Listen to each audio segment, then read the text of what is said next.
기도하겠습니다. 사순절을 보내고 있는 가운데 십자가의 죽으심과 또 부활의 승리를 이루신 우리 주님을 또 묵상하고 또 감사하는 시간을 우리가 갖길 원합니다.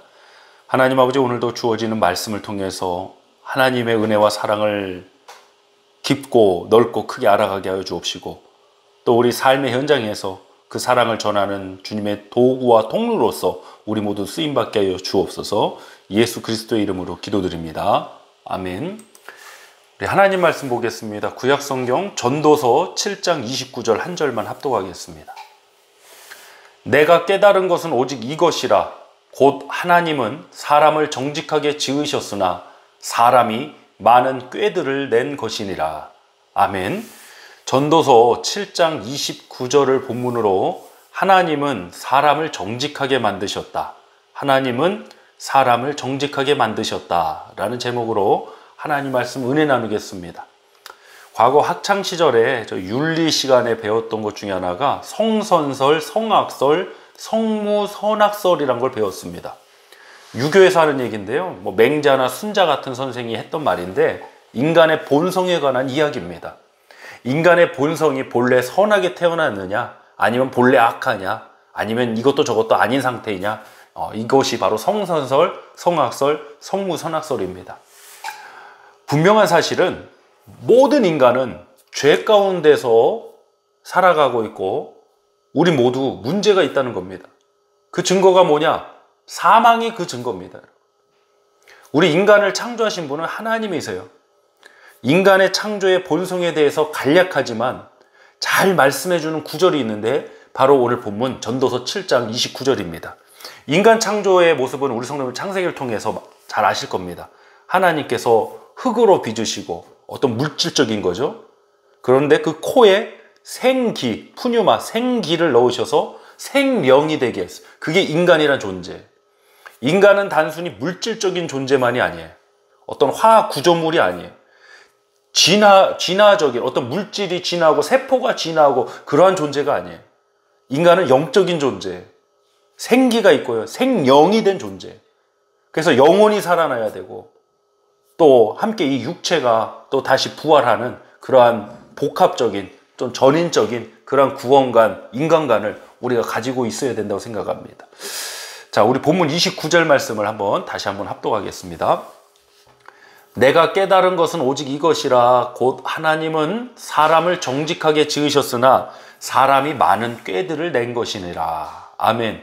하나님께서 사람을 어떻게 지으셨습니까? 정직하게 지으셨다고 그랬습니다. 하나님은 사람을 정직하게 지으셨는데 사람이 많은 꾀들을 낸다. 이건 뭘 말하죠? 타락을 말합니다. 인간이란 타락한 피조물입니다. 하나님이 잘못 창조하신 게 아니죠. 하나님은 우리를 정직하게 만드셨는데 인간 스스로가 타락해버린 거예요. 진화론에서 말하는 것처럼 인간이 원숭이에서 점점 발전해서 유인원으로 진화해서 오늘날의 모습에 이르렀다. 이게 아니라 반대로 본래 창조된 인간의 모습은 존귀했어요. 정직하게 하나님 지으셨대요. 그런데 그 인간이 타락으로 인해서 변질되게 되었죠. 누군가가 역사는 반복된다라고 했습니다. 우리가 지나간 역사를 통해 배워야 하고 또 경계로 삼아야 할 것들이 분명히 있습니다.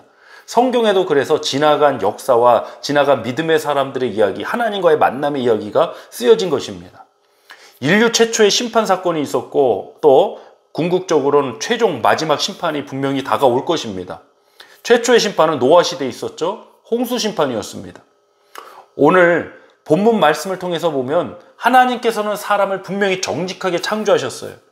그런데 인간은 타락했습니다. 노아 시대도 별반 다르지 않았습니다. 우리 창세기 6장 5절로 8절 보겠습니다. 여호와께서 사람의 죄악이 세상에 가득함과 그의 마음으로 생각하는 모든 계획이 항상 악할 뿐임을 보시고 땅 위에 사람 지으셨음을 한탄하사 마음에 근심하시고 이르시되 내가 창조한 사람을 내가 지면에서 쓸어버리되 사람으로부터 가축과 기는 것과 공중의 새까지 그리하리니 이는 내가 그것들을 지었음을 한탄함이니라 하시니라. 그러나 노아는 여호와께 은혜를 입었더라. 아멘. 사람의 죄악이 세상에 가득 찼다고 그랬습니다. 그리고 그 마음으로 생각하는 모든 계획이 항상 악했다고 그랬어요. 근데 분명히 하나님 오늘 본문 전도서 말씀 보니까 정직하게 창조하셨어요. 인간이 타락한 거죠. 마음으로 생각하는 모든 계획이 항상 악했다. 하나님이 없었다는 거예요. 그러나 노아는 하나님께 은혜를 입었어요. 그래서 방주를 예비케 하셔서 그 가족과 함께 구원받고 역사, 후대를 이어가게 하셨습니다. 여기서 중요한 포인트가 한 가지 있습니다. 창세기 이제 6장의 말씀 보니까 5절에 여호와께서 사람의 죄악이 세상에 가득함과 그의 마음으로 생각하는 모든 계획이 항상 악할 뿐임을 보시고, 당대에 심판받을 당시에 사람들의 마음의 생각의 계획이 항상 악했어요. 그들의 계획이, 그들의 플랜이 악이 항상 있었어요. 그런데 하나님은 노아에게 은혜를 주셨어요. 노아는 하나님의 은혜를 입었어요. 그래서 무엇을 주셨나요? 하나님의 계획을 주셨어요. 여러분, 여기가 중요한 포인트입니다. 사람은 마음으로 생각하는 모든 계획이 항상 악했는데 노아에게 하나님 은혜를 주셨다는 건 물론 방주를 예비해서 그를 구원토록 하셨다는 것도 있지만 모든 계획이 항상 악한 세상과 사람들 속에서 하나님은 특별히 노아에게 하나님의 계획을 주셨어요. 하나님의 말씀을 주셨어요. 하나님의 계시를 주셨어요. 여러분, 이게 은혜예요. 우리가 하나님 나에게 은혜를 주세요. 내 계획 이루어 주세요. 아니에요, 여러분. 내 계획 이루어 주시는 것이 은혜가 아니라 하나님의 계획이 우리에게 주어지는 게 은혜인 줄 믿습니다.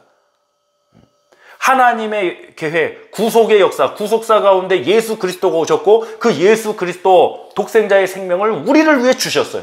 하나님의 계획을 우리에게 주셨어요. 오늘날에 저와 여러분 신앙생활하면서 오늘 이 하루를 살아가도 마찬가지입니다. 오늘 하루도 하나님의 은혜 가운데 있으시길 축복합니다. 그 은혜 가운데 있다는 게 무엇입니까? 하나님의 계획이 나에게 품어지는 거예요. 하나님의 계획을 나에게 주시는 거예요. 하나님의 계획하심을 나는 구할 줄 아는 거예요. 내 계획 이루어 달라고. 당대 사람들도 계획이 있었나 봐요. 노아 시대 홍수 심판 때의 사람들도 계획이 있었는데 마음에 생각하는 계획이 항상 악했대요. 그러나 노아에게는 하나님의 계획을 주셨다.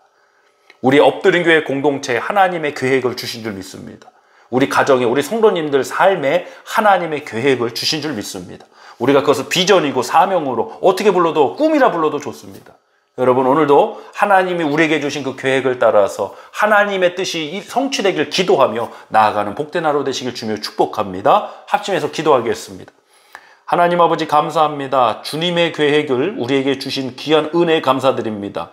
하나님, 아직도 내 계획 이루어달라고, 내 계획 이루어주실 하나님이라고 내가 중심이 된, 내가 하나님을 정의하는 잘못된 신앙의 모습들도 분명히 있습니다. 이러한 모습에서 우리 분명히 변화되고 건진받게 하여 주옵소서. 하나님의 계획이 주어지는 게 은혜다라는 말씀 오늘 가슴 깊이 새기고, 오늘도 하나님 내게 주신 그 하나님의 뜻을 분별하게 하시고 구하게 하여 주옵시고, 또 하나님의 뜻이 성취되는 복된 하루, 특별히 우리 가정, 우리 교회 공동체 되도록 축복하여 주시옵소서. 오늘 하루도 주님께 온전히 의지하오며 살아계신 우리 주 예수 그리스도의 이름으로 간절히 기도드리옵나이다. 아멘.